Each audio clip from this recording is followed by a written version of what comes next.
After 60, life is supposed to get simpler, not harder. But for many older adults, staying healthy and independent quietly becomes a challenge, not because of sudden illness or dramatic changes, but because of small daily habits that seem harmless. You might think, I've always done it this way and I'm fine. And yet, without realizing it, those familiar routines can slowly take away your energy, your balance, your sharpness, and even your confidence. This video is not about scaring you, it's about giving you back what's already yours. The strength to move freely, the clarity to think clearly, and the freedom to enjoy each day without feeling like your body is working against you. We'll walk through 6 common habits that many people over 60 still do every day, without realizing how much they're quietly affecting their health. These aren't extreme mistakes. They're things like skipping a meal, avoiding strength exercises, or simply staying indoors too long. But once you see them clearly, you'll have the power to change them. And that change can be gentle, simple, and completely within reach. If you find these insights helpful, I'd love for you to subscribe and join our community of strong, smart, and thoughtful seniors. And if any part of this video reminds you of your own experience or someone you care about, please share your thoughts in the comments below. Your story might be the encouragement someone else needs today. Let's begin. 1. Walking isn't enough. You're losing strength without knowing it. Many older adults feel proud when they say, I walk every day, and they should. Walking is a healthy habit. It supports your heart, clears your mind, and gets you moving. But there's a quiet truth that most people don't talk about. Walking alone won't keep you strong after 60. In fact, you could walk every morning and still be losing strength without realizing it. That's because walking, while good for your circulation and mental clarity, doesn't build or maintain the muscle you need to stay independent. Let me tell you about Ruth, a 72-year-old woman who walked around her block every morning for years. She liked her routine, said it helped her feel alive, and her neighbors admired her for staying active. But she started noticing something she couldn't ignore. She needed to use both hands to push herself up from her favorite chair. Going up the stairs felt harder. She started avoiding bending down to reach lower drawers, and one day she almost fell, not because she tripped, but because her legs simply weren't strong enough to catch her. This kind of strength loss doesn't happen overnight. It's gradual, invisible at first, but once it starts, it affects everything. Your balance, your confidence, your freedom. It's called sarcopenia, the natural muscle loss that accelerates with age, especially in the legs, hips, and core. And the danger is, you won't see it coming. One day you feel fine, the next you're unsure on your feet, hesitant to move quickly, or afraid of falling. That fear can change how you live. It makes you more cautious, more sedentary, and more dependent on others. And none of us wants that. Here's the thing. After 60, movement isn't just about staying active, it's about staying strong. You don't need a gym. You don't need heavy weights or expensive equipment. What you need is resistance, and that can be as simple as using your own body. Try standing up from a chair without using your hands. Do it slowly and with control. That's a strength. Try pressing your hands against a wall for a few push-ups while you wait for your tea to steep. Or keep a pair of light hand weights. Or even soup cans next to your recliner and use them during commercial breaks. These aren't fancy workouts. They're small, consistent actions that protect your independence. Because the truth is, walking is cardio. It's for your heart. But strength training? That's what keeps you off the ground. That's what keeps you lifting your groceries, opening a stubborn jar, and getting up from bed without help. It's what gives you the confidence to trust your body day after day. And here's the good news. It's never too late to rebuild what you've lost. Your muscles are still listening. They respond when you challenge them, even gently. You don't have to be perfect. You just have to begin. Start small, stay consistent, and you will notice the change, not just in how your body feels, but in how you feel inside. Stronger, steadier, more in control.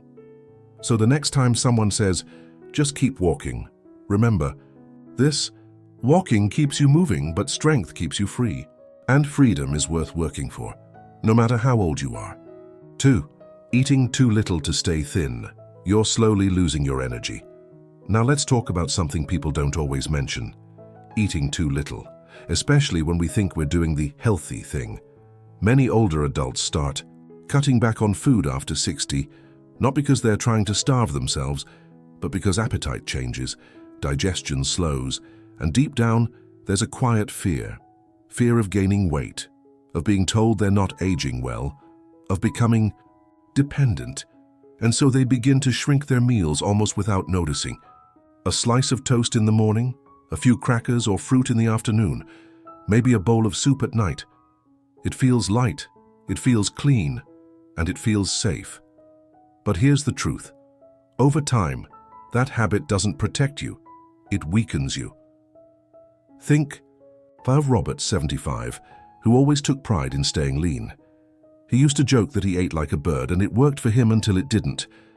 Lately, he found himself needing naps during the day, losing his balance while getting up too quickly, and noticing bruises on his arms that seemed to appear out of nowhere.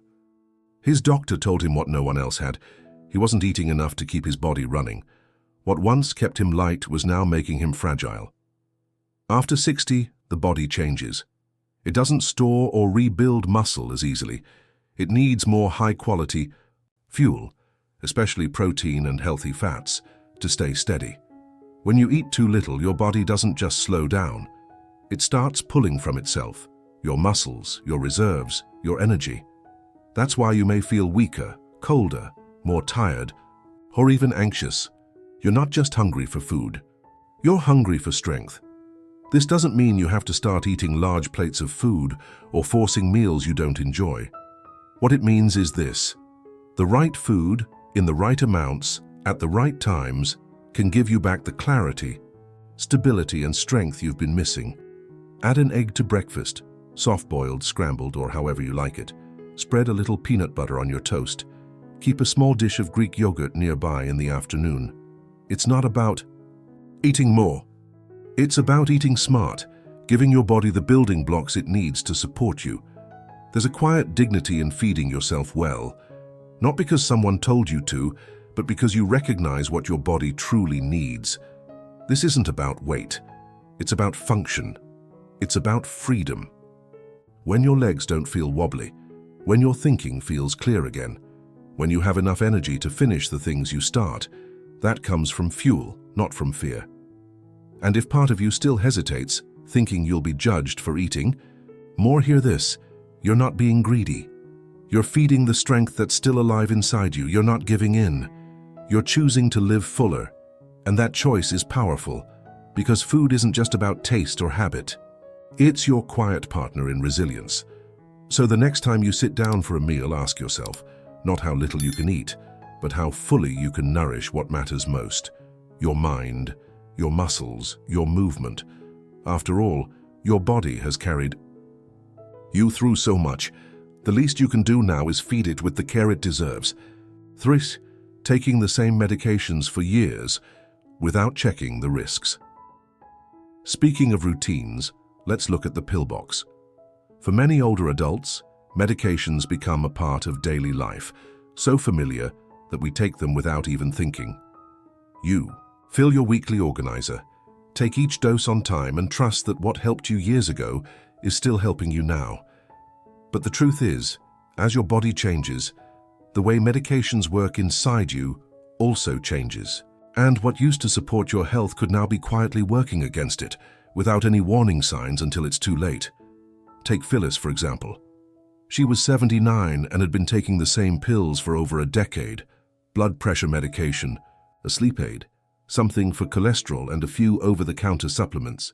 She followed her doctor's instructions to the letter.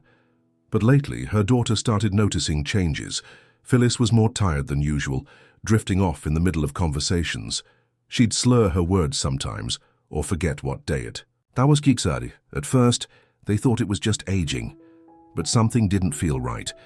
So they sat down with a pharmacist, laid out every pill she was taking, including herbal teas and vitamins, and reviewed them one by one. What they found was eye-opening. 2 of her prescriptions were interacting in a way that only became risky after her kidney function slowed with age. Her body wasn't processing the drugs the same way anymore, and the effects were building up, making her drowsy, foggy, and off balance. They adjusted her doses, removed one unnecessary pill, and within weeks Phyllis was sharper, steadier, and back to herself again. This is not a rare story. After 60, your liver and kidneys don't filter medications as quickly. Your sensitivity increases, and even something you've taken for years can start to cause fatigue, confusion, dizziness, or other subtle symptoms that are often blamed on just getting older. But aging doesn't mean losing clarity or energy.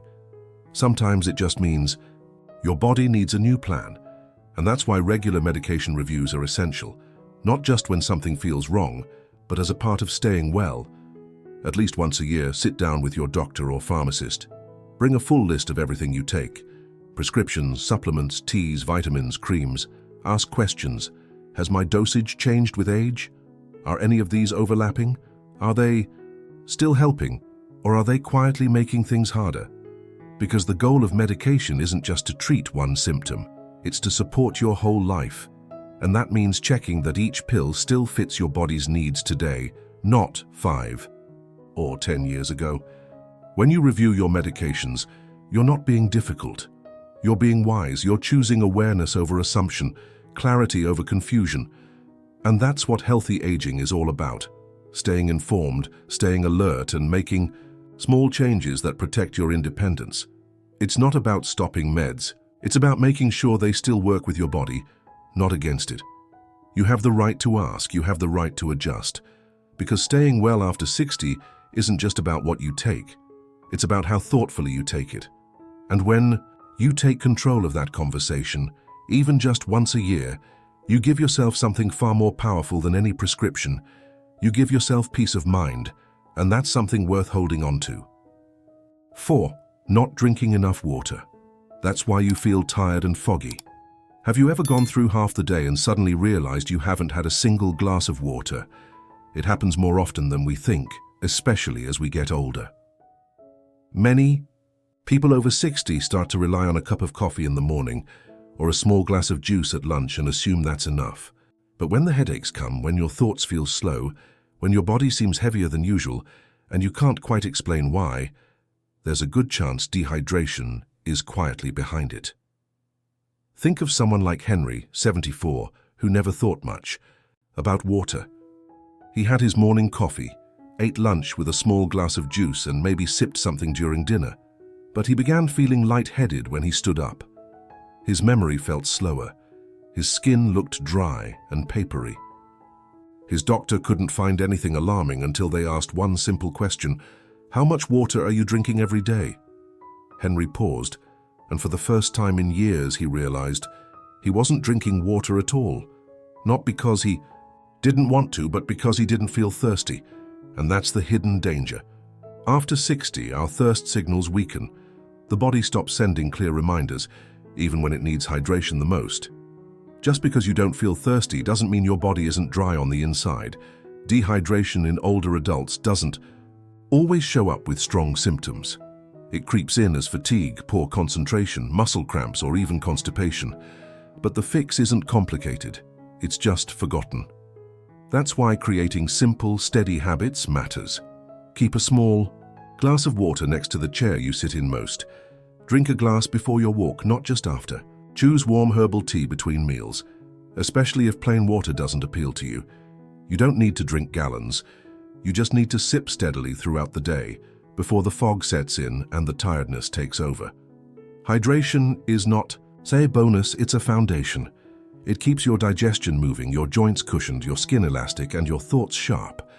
The older you get, the more you need to plan hydration, not wait for thirst. Your body isn't being dramatic when it's tired or slow.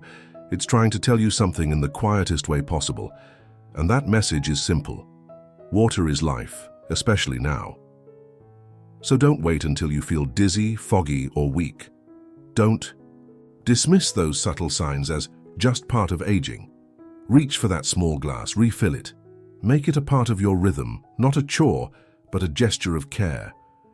Because the truth is, the strength you're looking for, the clarity you've been missing, might begin with something as simple as a few more sips a day. And that one habit, gentle, quiet, consistent, can be the difference between dragging through your days or truly living them. 5. Staying indoors too much. It's quietly hurting your body and mood. Now let's step outside, literally.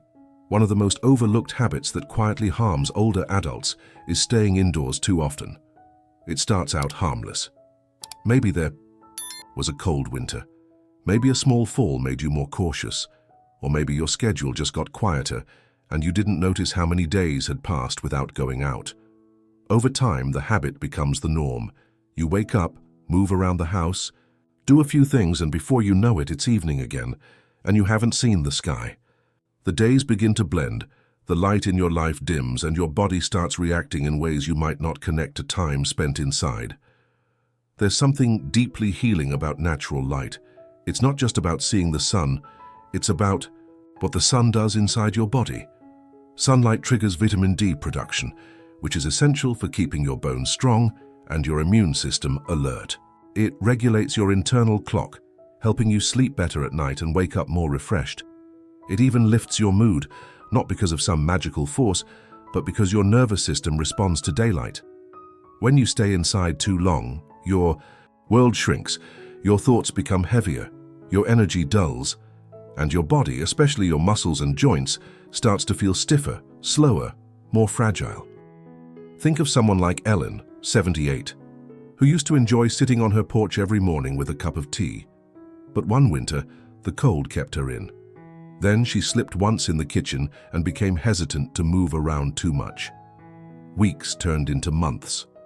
She kept the curtains closed, stayed in her robe most mornings, and her days lost their rhythm. She started feeling more tired, her knees ached, her sleep became restless. She couldn't quite explain it, but life felt heavier and smaller. The solution didn't come from a doctor. It came from her daughter, who gently encouraged her to just sit outside again.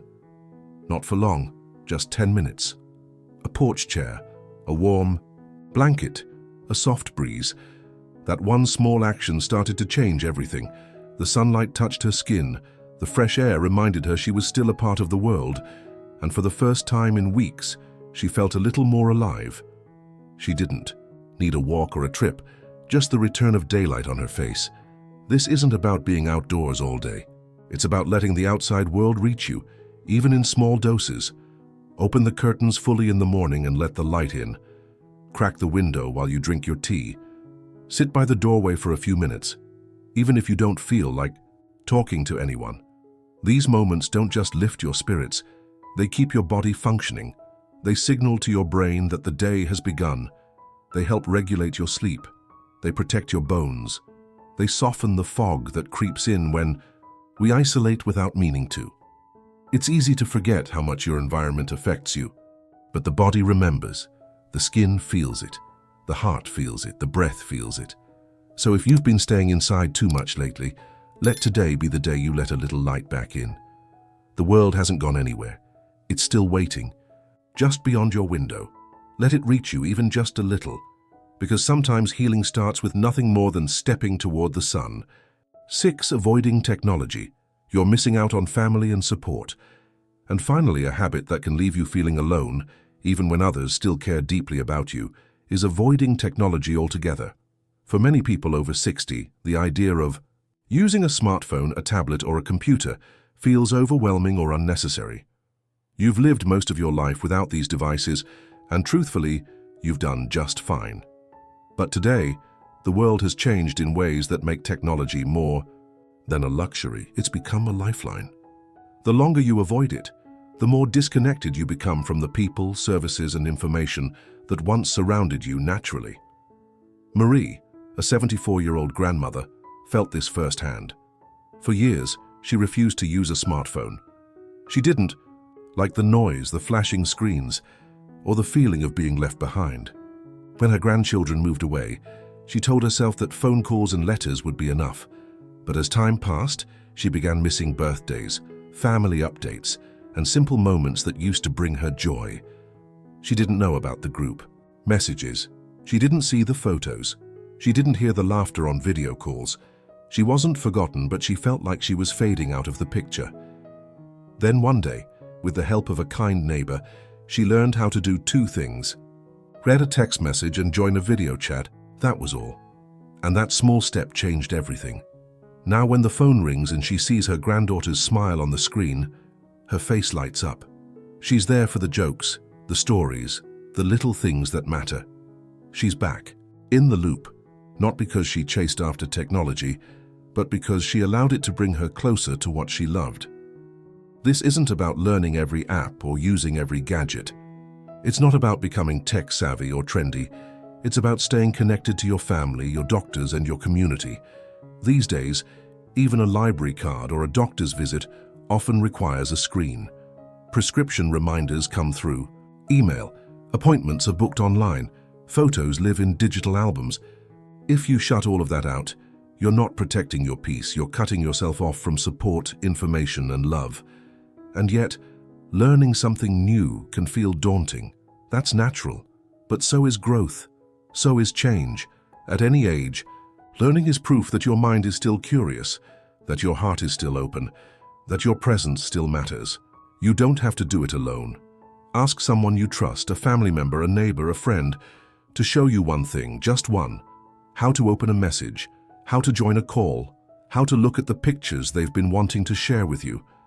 You may be surprised at how quickly you pick it up and how much brighter life feels when you're back in touch. Because the truth is, you're not too old to learn. You're never too old to matter. And the people who care about you, the ones who want to see your face, hear your voice, and include you in the rhythm of their lives, they're only a screen away. Don't let the fear of technology become a wall between you and the world. Let it be a bridge. One small step, one open mind, one connection at a time. That's all it takes to come back into the circle and stay there, fully seen, fully valued, and never left behind. As we've seen today, it's often not the big things, but the quiet habits that slowly wear down your health after 60. Butterkipping. Strength exercises, eating too little, taking the same medications without review, forgetting to hydrate, staying indoors too much, or avoiding technology. None of these seem urgent at first. But over time, they chip away at your energy, your clarity, and your ability to stay independent. The good news is, every one of these habits can be changed. Not all at once, not perfectly, just with one small, thoughtful step at a time. Your body still listens, your mind still learns, your health still responds. Whether it's lifting a can of soup for strength, drinking a glass of water before lunch, or stepping outside for 10 minutes of sunlight, you have the power to improve your well-being in simple, quiet ways that truly add up. So take a moment and reflect. Which habit spoke to you most today? What small change will you make starting tomorrow? Share your thoughts and stories in the comments. We'd love to hear from you. And if you found this video helpful, don't forget to like it and subscribe for more simple, powerful ways to stay strong and live well at any age.